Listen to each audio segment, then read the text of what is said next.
Nā Fiji te kaupapa I Manaki, ko tā rātou wahine pūrotu anō I Maringa Nui. Aha kua hoki tuatoru mai a Miss Aotearoa I te whakataetai Miss South Pacific, kei te miharo tonu a ia ki te taumata I eke ara ia, I roto I taua whakataetai rā.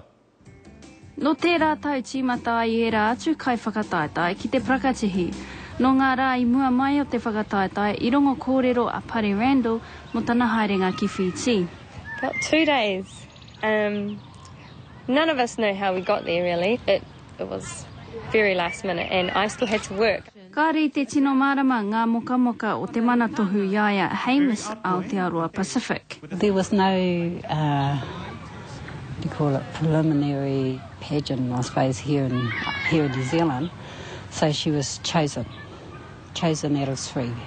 Ko Miss Fiji te toa I tēnei tau, I tuarua ngā mautere o ngā kuki airini, aha kua rangirua a Pare Taunu I eke ia ki te taumata tuatoru.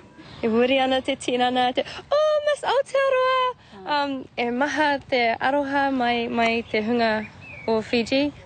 Tēnā me tiro pea a Aotearoa ki te whakaora anō I te whakataetai o Miss Aotearoa. Definitely, and I think it needs to be in the right hands, which is our Māori people. People would definitely tautoko that. He whainga no Pare Randall, kia whānui te rongo o tēnei whakataetai, kia pai te tautoko mai o Aotearoa. E pirangi au ki te awhina ngā kai whakahaere ki roto I tēnei mahi kia awhina hau I ngā hunga e pirangi ki te mahi I tēnei mahi. Mona ia nei me whakanui a kātika te taumata I eke ai a Miss Aotearoa Pacific. Raiha Johns, Te Karere.